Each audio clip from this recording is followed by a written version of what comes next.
Hello and welcome to the Bat Cave. I'm your host, BlindBat8719. On today's video, I'm going to be going over my Grumgully the Generous deck. But before I do, I'd like to make a small ask of my audience there, you guys watching, to drop a like, click the like button, help out with the YouTube algorithm. And if you really like what I've been doing, it will really help me out with growing the channel if you would hit the subscribe button. With that out of the way, Grumgully the Generous is a 3-cost commander. It's 1 red and a green for a 3/3 legendary creature, Goblin Shaman. Each other non-human creature you control enters the battlefield with an additional +1/+1 counter on it.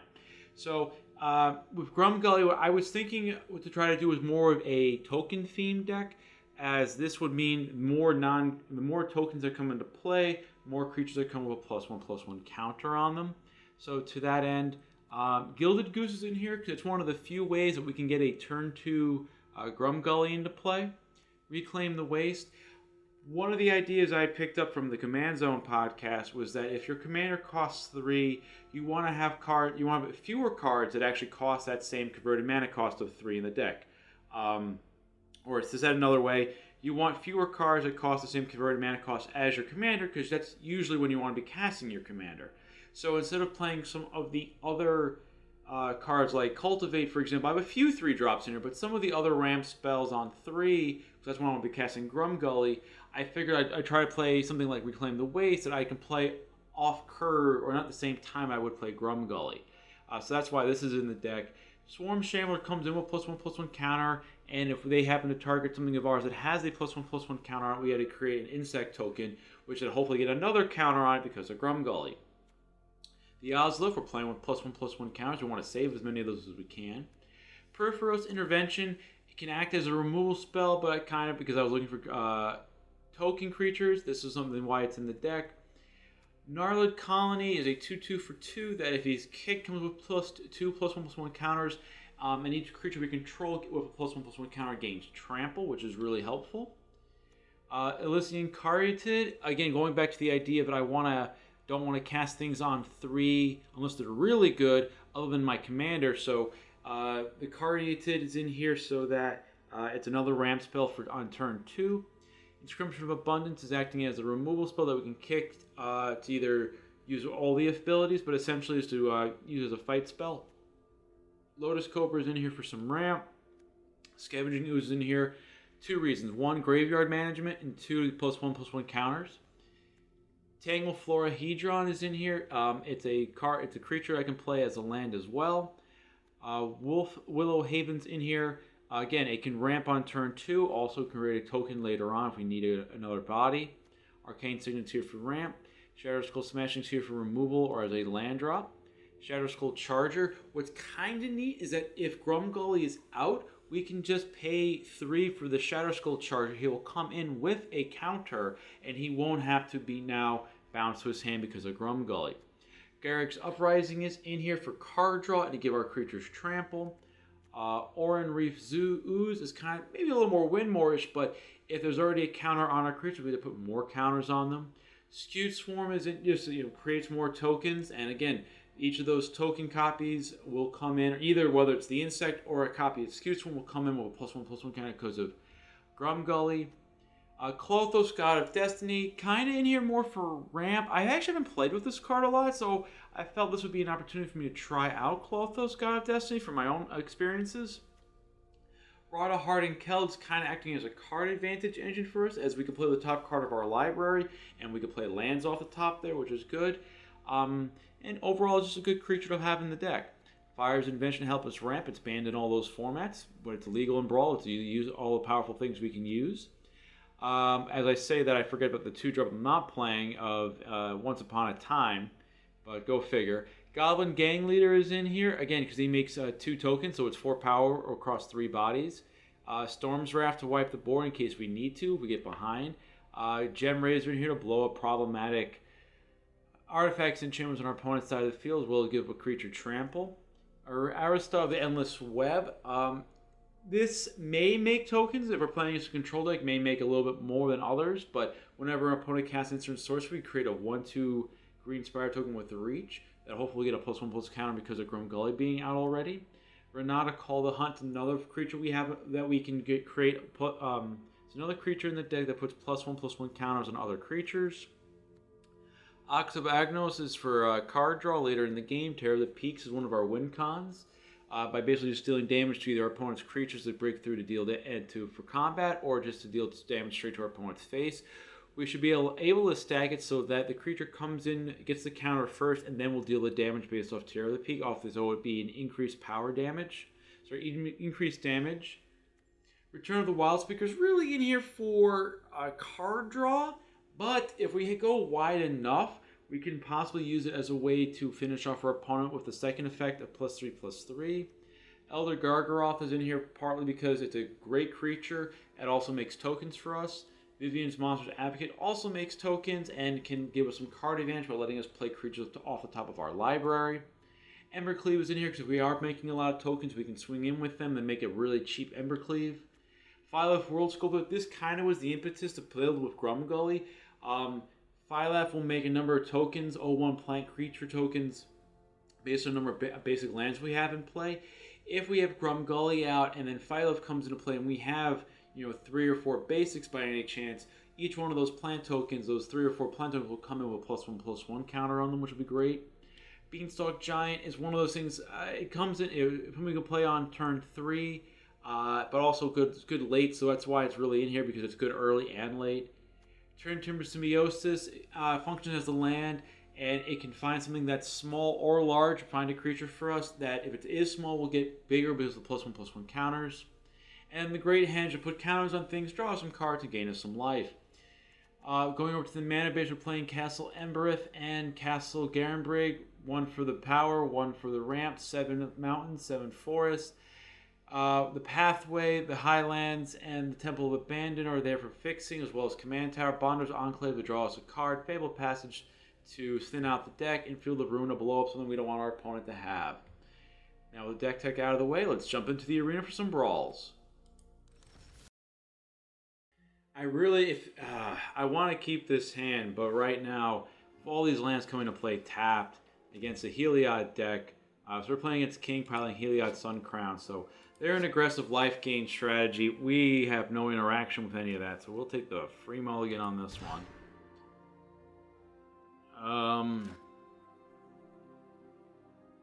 This really isn't that much better. There's a fun interaction between Shatterskull Charger and Garruk's Uprising, but this one I think has a little bit more of a fighting chance. So let's lead off with the green. So I would probably say here, turn 3, Garruk's Uprising. So that this way, turn 4, we can use Shatterskull Smashing and draw a card.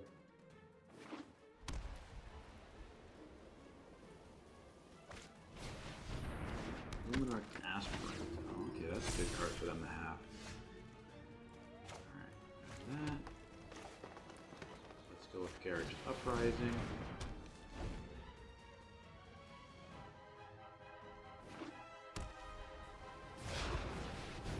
Sunscrow, 3/3, they'll probably swing with that. So why not? Doesn't have Vigilance, which is good.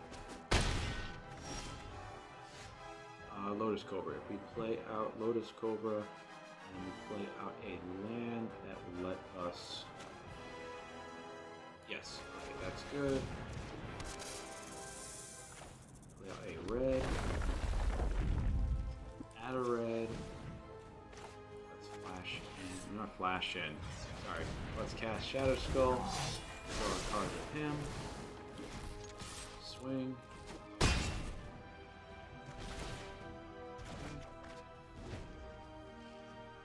Next turn, we can play a forest, play out Grumgully, followed by Shatterskull Charger, draw another card, and he'll stay in play.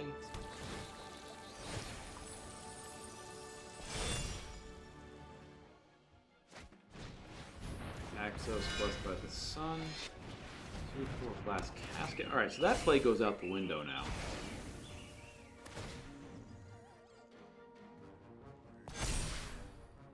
Take 10 damage from our opponent. Gnarlid Colony.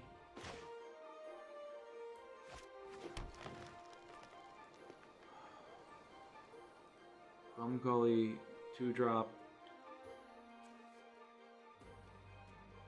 That would draw us a card. Vivian Monsters Advocate lets us look at least one new card. Nothing has trample, so it's a matter of putting bodies into play, I feel like.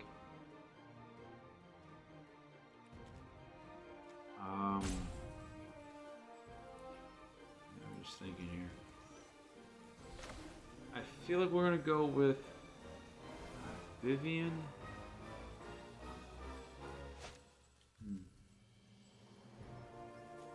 Let's go, I'm sorry, I'm going to go with Gnarlid Colony here. Is a 2-drop. Yeah, I'm basically casting the Shatterskull Charger to draw a card. Alright, might as well swing. Daxos can't kill him.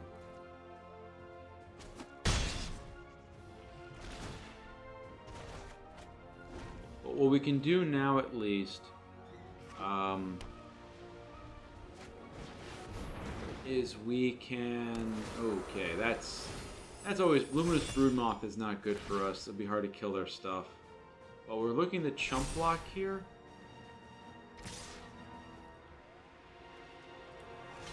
Block 5.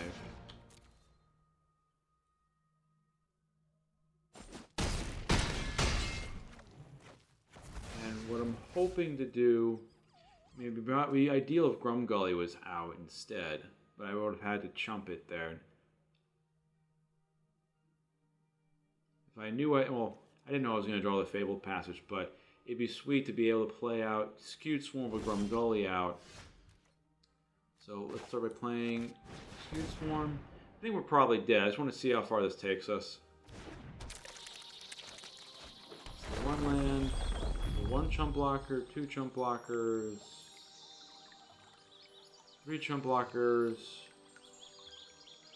Ah, we actually might be able to survive another turn.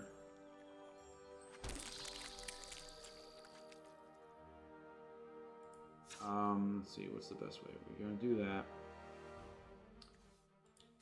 Yeah, let's crack.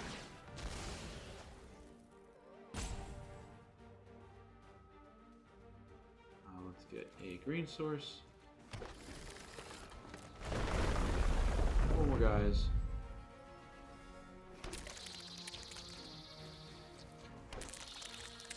And play out a Gilded Goose.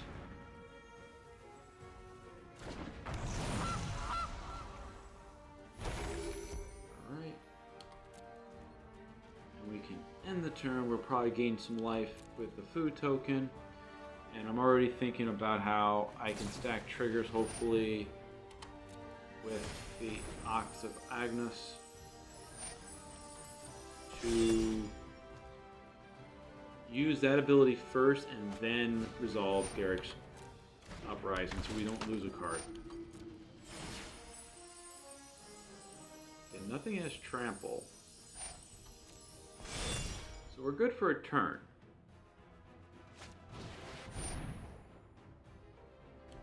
Alrighty, I think this is 3 life, right? Yeah.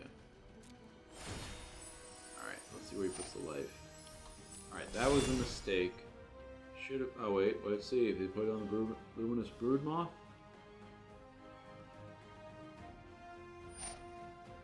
Nope, puts it on the wrong guy. Okay.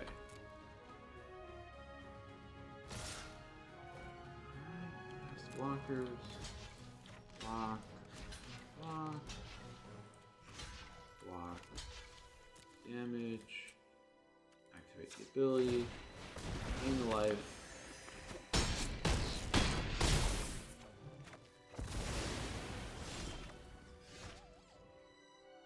Alrighty.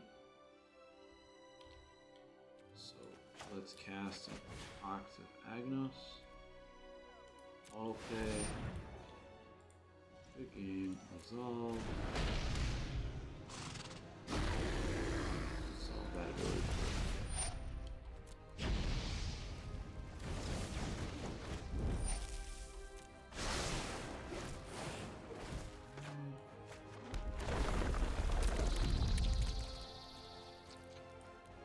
Okay. Alright. Heliod decks can definitely, they're just tricky to fight against sometimes because they can get, if you don't interact with them early enough, they can get out of hand. This hand has some possibilities. I have things I can do. Arcane Signet on 2, Klothys on 3. Alright, so we are playing against the 9 Gods, piloting a Yorvo Lord of Garenbrig deck. Give this hand a shot. Shadow Spear.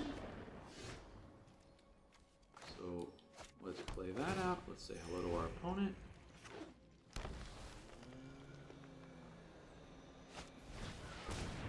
Alright, Wildwood Scourge. Play out a Forest into a Signet. We'll have 4 mana for the following turn. Klothys doesn't actually do anything at the moment. There's nothing in the graveyard.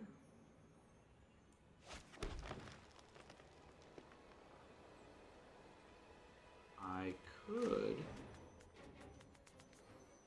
kill that, and then he's going to probably equip.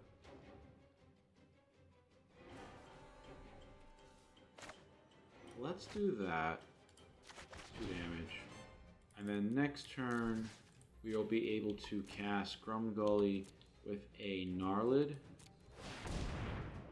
And then he'll get a +1/+1 counter as well by coming into play.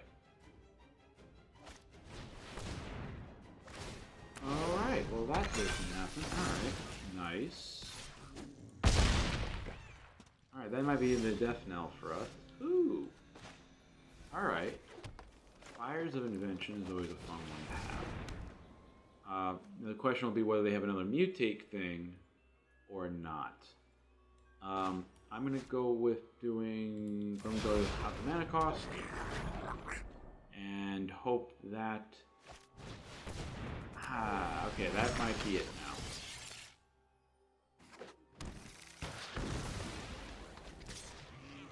No blocks. Really hoping that would ramp me up. Castle Garenbrig, 6 mana. That'll give me a 5/5? Well, it's the closest thing we got to possibly doing this. And it doesn't, it's not enough anyways. Because, let's see, so that'd be a 3/3, so I have to cast, no, so I have to cast both the Oran-Rief, and let's put one on Grumgully, as well as the Gnarlid.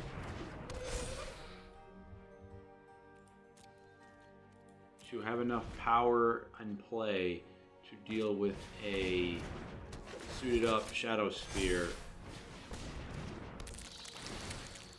I forgot that he was a Yorvo that could get bigger.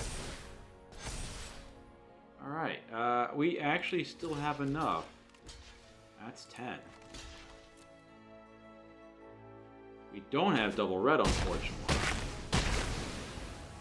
But if we can draw a red source right now, that would be wonderful. Nope. 1, 2, 3, 4, 5. Oh, man. We're 1 short to casting that. We're at 8 life.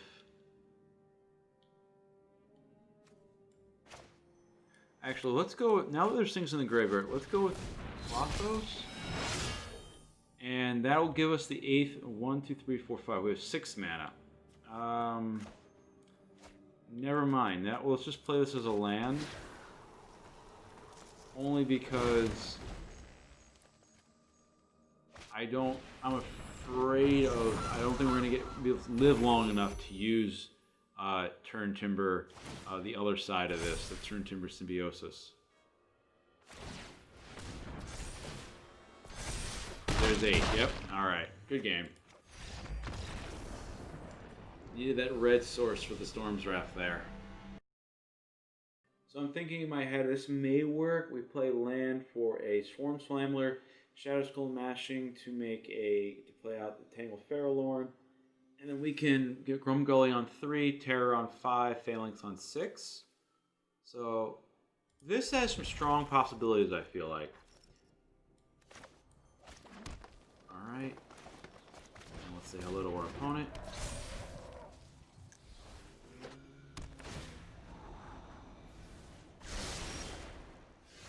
Alrighty, even better, we'll play Out the Mountain.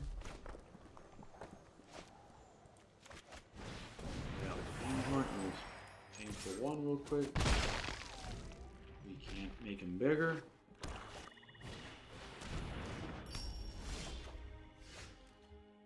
Alrighty.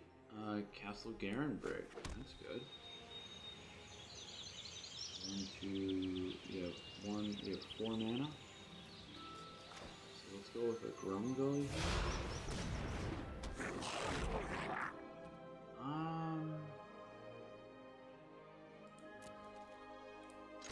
I want to go with the attacking here. See, you're going to have life gain in the deck.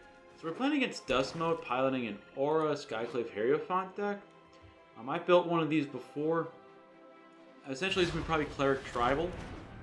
And yes, a lifelinking creature like that is really nice to have on their side. Alright, so we have 1, 2, 3, 4. We can use... Nothing is... This is either graveyard, as long as... Graveyard.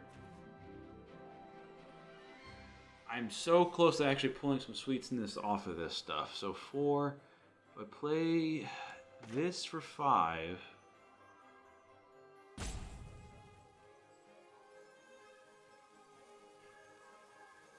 I'm gonna tell him I'm thinking here. I think red. If I use red.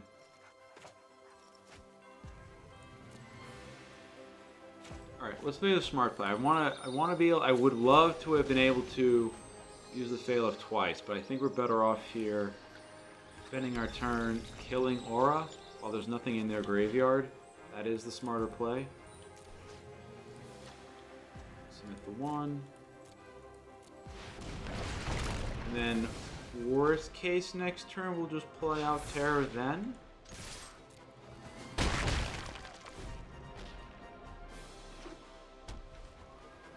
Go about Shadow to the Sky, but I mean we have 3 of the most powerful cards in our deck in our hand right now.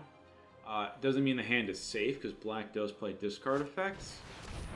Sign on the Swarm, okay.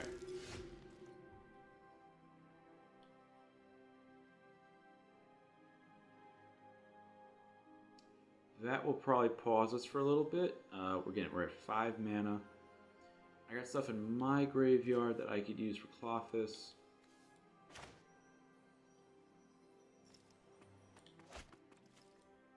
Terror the Peaks, and they're just going to kill straight on sight.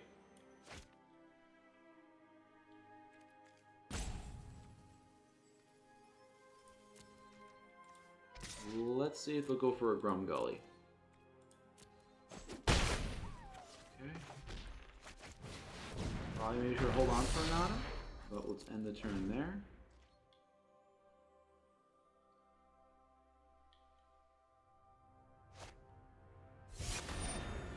Number of creatures, that's 2 life, then we're going to lose. Oh, 1 life, because these are both clerics. That resolves. That's 1. Even to 4/4. Silvermold Ghoul. Put a counter on the Shambler. Elder Gargaroth. Alright, well, at this point, I'm going to just go for broke with Terror of the Peaks.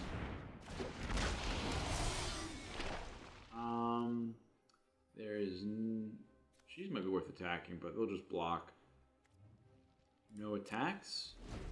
And let's see how crazy we can make our next play. We're going to draw a card. Alright, so that gives us a little bit of time. And we get there. Alright, Terror of the Peaks. Striking terror into the heart of our opponents.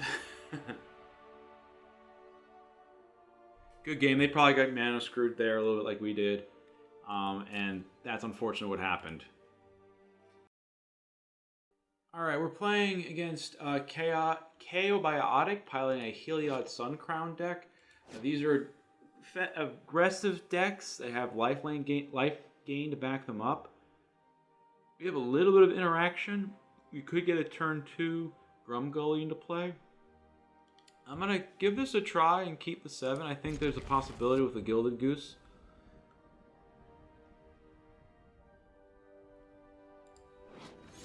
Oh, those must be some of the army sleeves.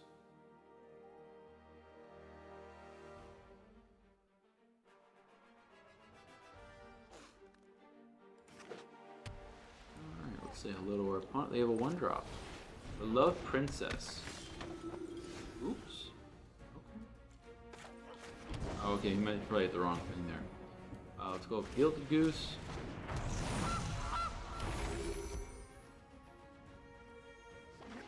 Alright, we'll take the 1 from the Princess most likely. Not anymore. Patient Orator is definitely a good card for their deck. I mean, they're going to gain the life regardless, but why should we lose the life in the process? Alright, that second land is good. So, it's entirely possible they can have a glass casket, and there goes our Grumgully. But I think any chance we get to try to make him play him out on turn 2, we should try. We do tend to try to be aggressive here. There's Heliod. I'm not going to see protection. Power 3 aggressive, so they can get him with a Beloved Princess. Protection can't be blocked, so it's not protection. Okay. So I would say let's go with green. Let's play out the green. Ugh. Alright. Inscription of Abundance, we're gonna probably... Oh, we're gonna want to fight. And in that case, then, that doesn't do us as much good. We could use Shambler real quick. Yeah, we'll use Shambler. And then let's use this. As much as I want to... target player gains X life. Let's actually have I'm gonna have him fight the Orator. Only because the Orator will generate a lot of advantage.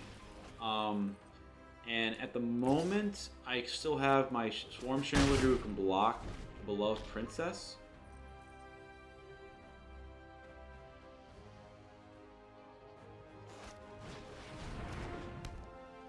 Alright. Griffin Airy. Rugged Highland.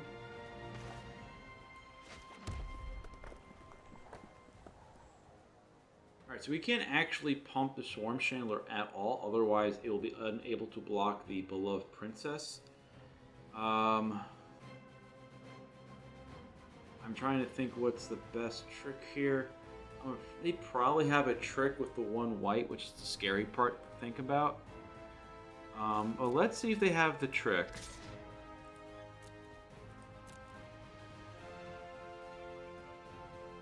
Because in worst case... play Renata out. Alright, so I should have done the Scute Swarm sooner. Let's go with Renata. This way, anything else we play, we can play out the Scute Swarm, for example, next turn with the land, and it'll be actually it'll be just big enough. But that means we can start attacking our opponent a little bit more. They seem to be a little land shy, so I think the worrying about. Now let's see if they have the trick. Alright, they don't, so they're putting the counter on him. They don't gain enough life to use a flyer. Okay, so let's play out a Scute Swarm. Play out a land. We'll gain the life. Now, the Gilded Goose are just getting too much excitement at the moment. But next turn we can use... Ah, frick. Nice. Alright. Go. Nice. Take the action, yes. So... this gets to be a little bit interesting now. Pay 2 here. That leaves with 4 mana.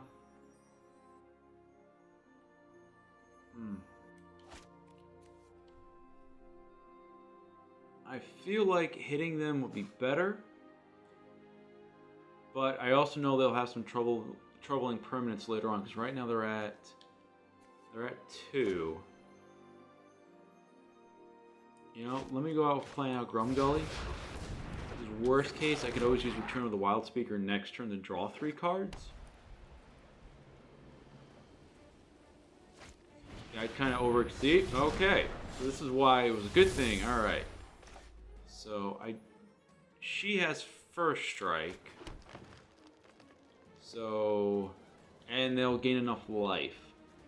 So, let's do this play. So it's a value of 3. You know something? Let's cancel. Let's see. What do you think? Cancel this real quick. Just because if I do 2, I do 1, 1, 2, 3, 4. Let's go with Signet. And then let's just max it out. Reason being that, okay, so 1, 2, 3, 4. Just because if they try to pump her, I want to be able to cover up extra damage. Alright, cool.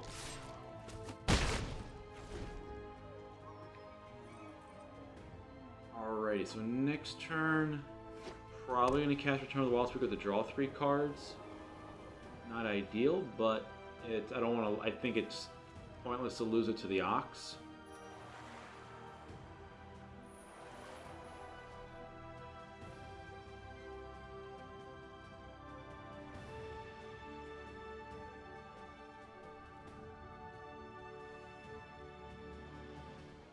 So they blew the one big removal board wipe they had in the deck.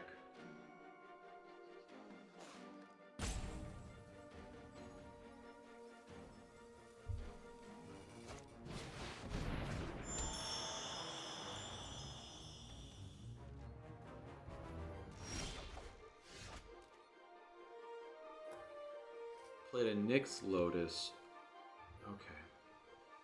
1, 2, 3, 4, 5, 2. Alright, so let's swing and see what happens.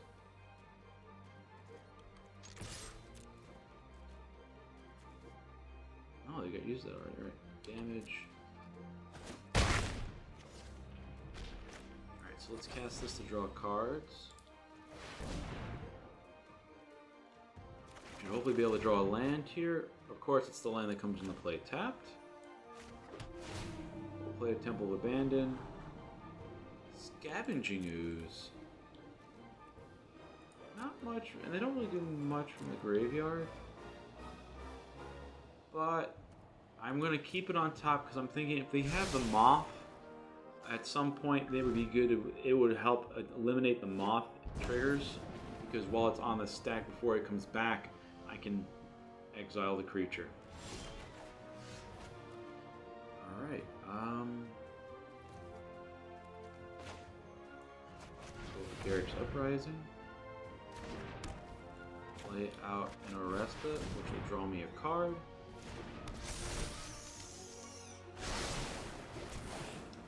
Embercleave. So we are getting close to the end of the game, I would say, with that Embercleave.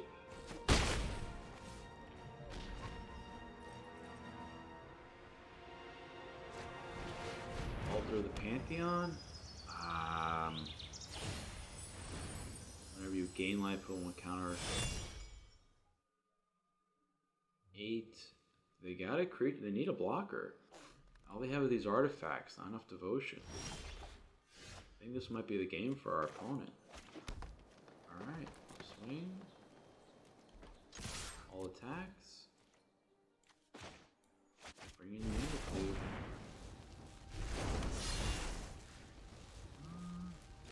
That's 8 straight up, so.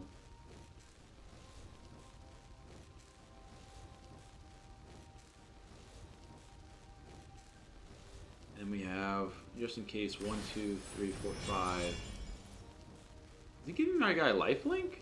Nice.